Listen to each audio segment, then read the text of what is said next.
So I started to see that writing on the wall.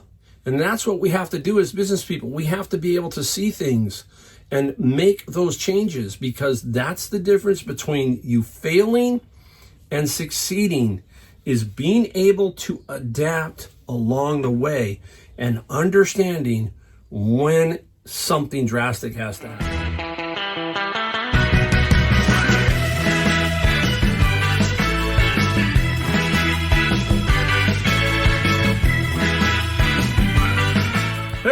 Welcome, Mike here, Golden State Picker, ready to have some fun today. We're going to talk tariffs. Oh, that's a fun subject, right? We're going to talk reselling and my take on tariffs versus the reselling and everything else, because I've got a little bit of experience with paying duties and tariffs when I was in the furniture industry, because I owned a retail furniture store.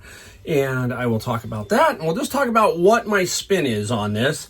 Remember, anything you hear from me, you got to take with a grain of salt, basically, because I'm just giving you my opinion. That's all I'm trying to do here. A lot of people are asking questions from inside of Savers, inside of Goodwill, wherever I'm at, the flea market, all my picker friends. I've got a lot of them now that I'm a reseller, and that is one of the best advantages I've ever had in my life, is I've got some close relationships with a lot of other great resellers, pickers, all that kind of stuff. So everybody's asking all about it, right? And one of the main things I think that people are missing with the tariffs is something that just sunsetted Friday. That means it's gone, okay? And this is a bigger one than the overall tariffs. At least I think it is. And what it is a decades-old shipping loophole that made imported goods cheaper for customers and boosted foreign e-commerce platforms such as Shine and Temu. And that is what sunsetted on Friday. The 1938 provision, called the Deminimus Exemption, formerly allowed shipments under $800 to enter the U.S. duty-free. And Trump signed an executive order eliminating the exemptions for goods imported from China and Hong Kong, in what the White House called a critical step in countering the ongoing health emergency posed by the illicit flow of synthetic opiates. So that is another way that they were trafficking. So that's a whole nother thing. But it's still going to affect all of these shippers. And how is that? Think about this. How many times have you been on eBay? Let's just stay with eBay. It happens on Amazon too, but on eBay, and you see something that says ships from China. That's what they're talking about here. So that would ship from China. Now that's going to have a problem. So that particular item is going to cost more, okay, coming from China because of this elimination of that little loophole. Now, we could talk about everything else, but we're going to sit here and try and keep it as much focused as we can on just what the effects could be. You may hate what's going on, or you may like what's going on. Okay, that's okay.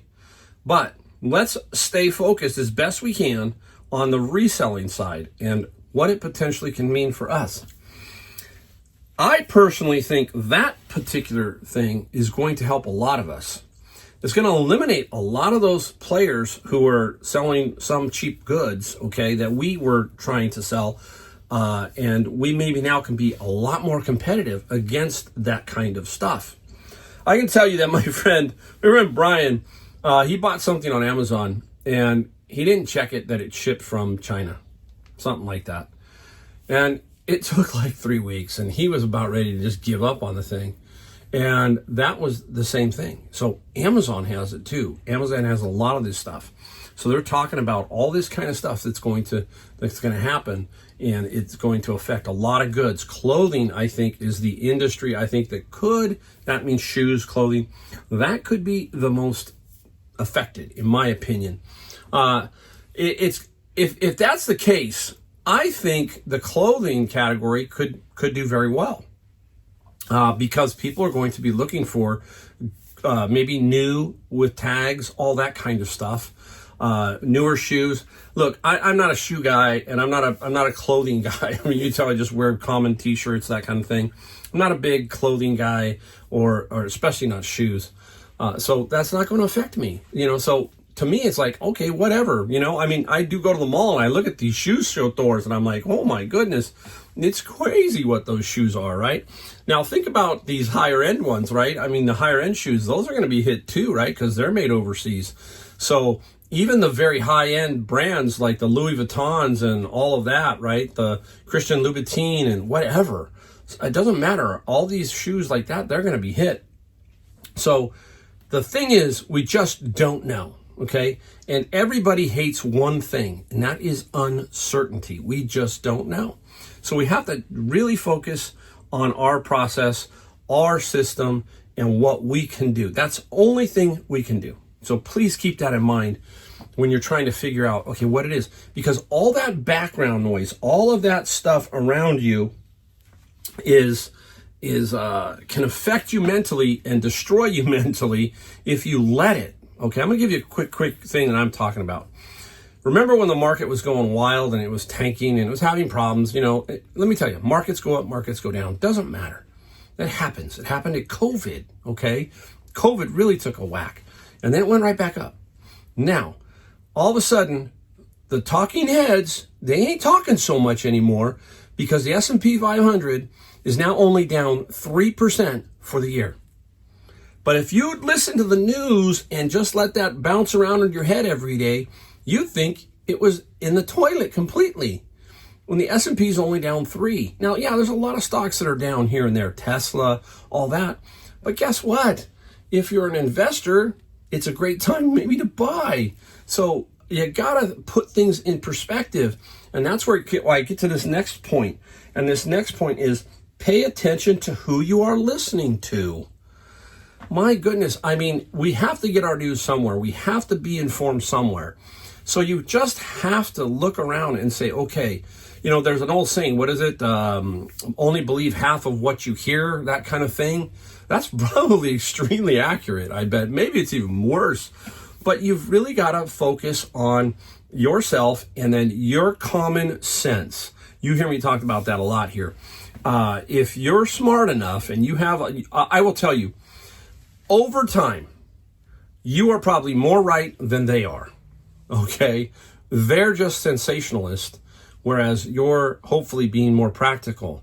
And the same thing with the markets, right? The markets, like I told you before, that's the trend. They want to go this way all the time, over time. Over 30 years, what do you think the market is? Is it this direction or is it this direction? It's this direction for 30 years. It has its dips. So again, it's scare tactics. It's all of this stuff. I'll use something else. Now, this might get some people going, but here you go. Every 4 years, I hear the same old thing. Police, fire, schools. If you don't do this and pass this parcel tax, it's going to collapse. Okay, maybe it's gotten worse, but it's never collapsed. Fear, fear, fear. Okay? And you've got to really understand that your process and what you're doing is all you can control. So keep that in mind when you're going through this, right? Now, I'm going to show you something that my friend sent me, and it was from Hallmark. And I believe they put out a Hallmark ornament catalog with pricing. They were figuring pricing prior to the tariffs. And guess what? Now they're projecting different. So it says here, these keepsake prices reflected in the dream book are inaccurate, okay? And so they're updating them. I'll put it up on the screen, but I'll read a couple. So something in here that was $21.99 is now $27.99, okay? So how do they know this? They're just pricing this in, right? So let's say the tariff doesn't hit. Are they going to go back to the $21.99? I don't know. So this is what they're saying, and you'll see it. So it's right here. You're seeing a lot of companies starting to put little notifications out. Here's one from $36.99 to $45.99, $69.99 to $86.99. So this is Hallmark, and this is something to do with their ornaments. So I can tell you that when I was in the furniture industry, we would do the gift shows also. And the gift shows and all of this home goods and all that other stuff, they're buying their Christmas stuff in January. And then that stuff is going to ship to them in the summer, okay? So they are having to predict almost a year in advance what they are going to sell and so forth. So that's what's going on here, I think. They were projecting. It didn't happen the way they think it's going to happen, so they're trying to protect themselves here is what I think is going on. And there's going to be a lot of this going on. We just don't know. But again, don't let fear be the one that controls you, okay? Please don't let that happen. Now, this is what they're saying. Interesting. We just had a Goodwill bins open up. Brand new. Our first one in San Jose. We have one in Salinas. That is where the stuff comes out on the bins and you see them, people going through it, and they sell everything by the pound. Mostly clothing, a lot of other stuff. And this is what happened. The double, this is a local station. They're writing this. The double threat of continuing inflation and President Donald Trump's tariffs has some shoppers changing their habits and experts predicting a potential boom for thrift stores. We're no different. We're resellers, right? We're thrift stores. If you think about it, we sell a lot of goods, okay? So there's going to potentially be a boon for both of us, right? And so in San Jose Thursday, crews were putting the finishing touches on the Goodwill outlet store that will open on Friday. And a very, very big grand opening. They had hundreds of people out in there, a lot of them. Even places like Bankrate predicts more and more people will be heading to stores like this. So you're starting to hear this kind of stuff. You know, they're going to want cheaper products because it's just going to be too expensive in some cases, right? I have my soapbox when it comes to stuff. Like, how much stuff do we really need? I mean, really, right? You take a look, when we look around at the thrift stores, like Savers. I stand at Savers, and I stand on the back wall, and I sometimes will put my hands on the clothing rack. There's the metal bar, and I'm like this, and I can look out, and I see racks and racks of used clothing. And I say to myself, wow, this is just one store, one little area, and this is how much stuff gets thrown away. You kind of get what I'm saying. How much is too much? How much do we need? That's what I'm saying, okay? I am not a cheapskate, okay, by any stretch of the imagination. If I want something, I'm going to go get it. I've never been a car person. I've never been a shoe person, okay? I use a car to go from point A to point B. I have nice cars. My wife has one really nice car. That's it. I'm not really that particular about a car. Give me air conditioning and tell me that it's going to go 300 miles up and back, and I'll go thumbs up. Okay, that's just me in general there talking about that. So basically, when it all boils down to is that we are the ones who are going to be in control here. If you have a sound process, if you have a sound business model, everything will be okay. All right, we will be able to weather the storm. I'm 62 years old.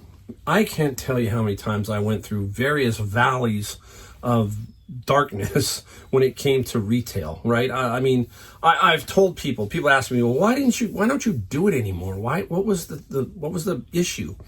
And I said, number one, it was no fun anymore. It had become just what we're talking about. It became about the cheap goods. People just wanted the cheap stuff in general.